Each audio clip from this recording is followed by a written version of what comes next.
नमस्कार मित्रों, स्वागत है आपका अपने चैनल दबंगी में। कुछ अनपेक्षित परिस्थितियों के कारण पिछले कुछ समय से हम नई वीडियो आपके सामने नहीं ला पा रहे थे, लेकिन अब हम फिर से नई ऊर्जा, नए उत्साह और पहले से भी अधिक निरंतरता के साथ आपके लिए ज्योतिष की रोचक और ज्ञानवर्धक चर्चाएं लेकर उपस्थित हैं। उम्मीद है आप अब पहले की तरह हमारा साथ और स्नेह बनाए रखेंगे।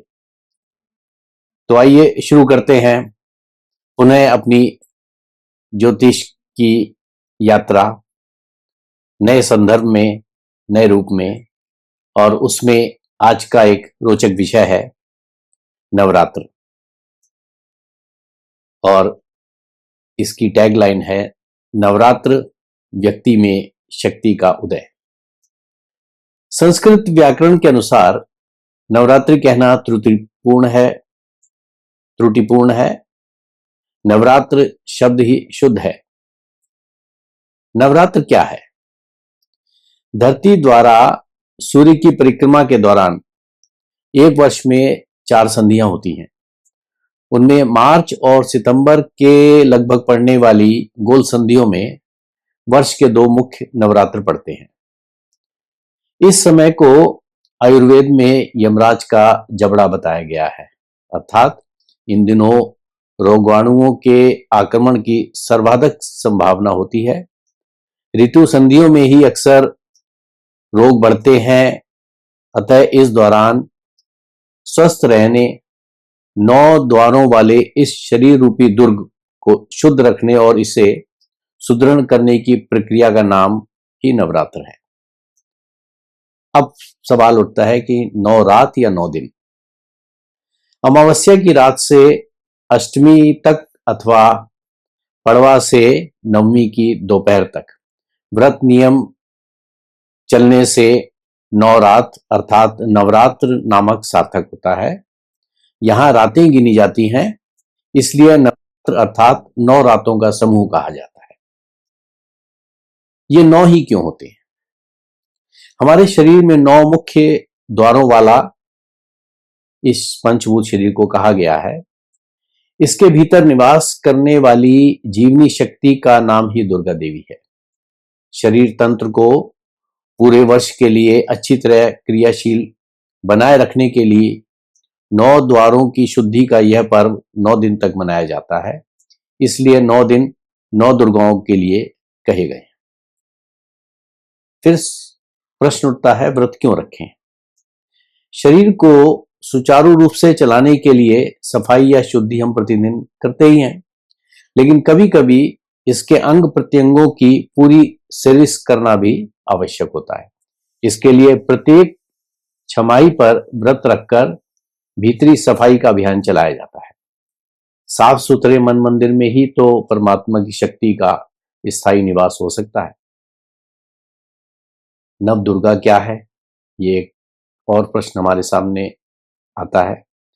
हिंदी महीनों चैत्र और अश्विन के शुक्ल पक्ष की पड़वा अर्थात पहली तिथि से नवमी तिथि तक प्रत्येक दिन की एक देवी मानी जाती है, अर्थात 9 द्वारों वाले दुर्ग रूपी शरीर के भीतर बसने वाली जीवनी शक्ति रूपी दुर्गा के 9 रूप होते हैं, और इनके नाम क्रमशः शैलपुत्री, ब्रह्मचारिणी, चंद्रघंटा, कुष्मांडा, स्कंद माता, कात्यायनी, कालरात्रि, महागौरी और सिद्धिदात्री हैं। वास्तव में इनका संबंध 9 जड़ी बूटियों या विशेष व्रत खाद्य पदार्थों से भी है। इन्हें नवरात्र में व्रत के दौरान प्रयोग किया जाता है, अर्थात हम नवरात्रों में जो भी व्रत खोलने के लिए सामग्री का इस्तेमाल करते हैं, उनमें भी 9 दुर्गाओं के विभिन्न स्वरूप का प्रतिनिधित्व है। जैसे कि कुट्टू का आटा, कुट्टू ये शैलपुत्री, शैलान भी कहते हैं। दूध दही ये ब्रह्मचारिणी को रिप्रेजेंट करता है। चौलाई चंद्रघंटा, पेठा कुष्मांडा, शामक चावल स्कंद माता, हरी तरकारी कात्यायनी, काली मिर्च और तुलसी कालरात्रि, साबुत अनाज महागौरी और आंवला सिद्धिदात्री देवी को बताते हैं। इस प्रकार क्रमशः 9 प्राकृतिक तथा जंगल में उत्पन्न होने वाली ये 9 खाद्य पदार्थ माने गए हैं। प्राकृतिक चिकित्सा में भी इन पदार्थों का उपयोग शरीर शोधन के लिए किया जाता है। फिर एक प्रश्न उठता है कि जब व्रत ना कर सकें, यदि सभी व्रत ना रख सकें तो सुविधा के अनुसार 1, 3, 5, 7 या 9 व्रत रख सकते हैं। यदि एक भी व्रत ना रख सकें तो इन दिनों कम से कम शरीर के द्वारों के सुख भोग का या दुरुपयोग से बचना चाहिए, जैसे जिह्वा का संभाल कर उपयोग करना और चटोरेपन पर नियंत्रण रखना, बुरा ना सुनना, चुगली या शिकायत ना करना, शुद्ध और सात्विक दृष्टि रखना, समय पर खाना पीना, सोना और शौच आदि से निवृत्त होना, मलमूत्र के वेग को ना रोकना, रोमांस, फ्लर्ट और काम संबंधों से बचना। अब सवाल उठता है कि अष्टमी का पूजन करें या नवमी। यह अपनी कुल परंपरा के अनुसार तय किया जाता है, जैसे कि आपके कुल में चला आ रहा है वर्षों से, उसके अनुसार आपको तय करना है। लेकिन इसमें विशेष बात यह क्या है कि पुत्र की कामना रखने वालों को नवमी के दिन व्रत खोलना चाहिए। अब नवरात्रों में कन्याओं को जिमाया जाता है, यानी उनको कुछ भोज्य सामग्री वगैरह देके उनका आदर सत्कार किया जाता है। संभव हो तो प्रतिदिन कन्याओं और एक बालक को भोज्य पदार्थ देना ये उत्तम माना गया है। और यदि अष्टमी या नवमी के दिन एक बार 9 कन्याओं का पूजन करें तो ये मध्यम विधान है। अकेले रहने वाले व्यक्ति जो कि अपने परिवार से दूर रह रहे हैं काम धंधे की वजह से या अन्य किसी कारण से, तो वो अपनी सुविधा के अनुसार कन्याओं को तैयार भोज्य पदार्थों के अतिरिक्त अन्य सामग्री भी भेंट कर सकते हैं, जैसे कंघा, हेयर बैंड, क्रीम, तेल, शीशा, कॉपी, पेंसिल, खिलौने, बर्तन, कपड़े, मिठाई, टॉफी, फल फूल, रुपए अथवा कोई अन्य उपयोगी सामान। खास मनोकामना के लिए क्या करें, क्योंकि इसमें नवरात्रों में लोग कई मनोकामनाओं के पूर्ति के उद्देश्य से भी इनका पालन करते हैं। इन दिनों दुर्गा सप्तशती के कम से कम 9 पाठ करने या करवाने का प्रचलन है।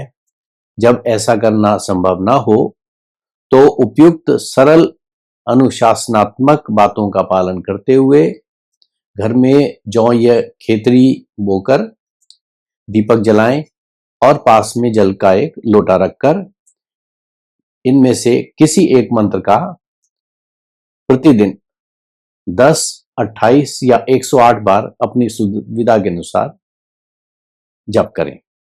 वो मंत्र हैं ओम ऐं ह्रीं क्लीं चामुंडाय विच्चे या जयंती मंगला काली भद्रकाली कपालिनी दुर्गा क्षमा शिवा धात्री स्वाहा स्वधा नमस्तुते, अथवा केवल सिद्ध कुंजिका स्तोत्र का पाठ करना, दुर्गा चालीसा पढ़ना और दुर्गा की आरती कर लेना भी क्रमशः सरल से सरलतर मार्ग है।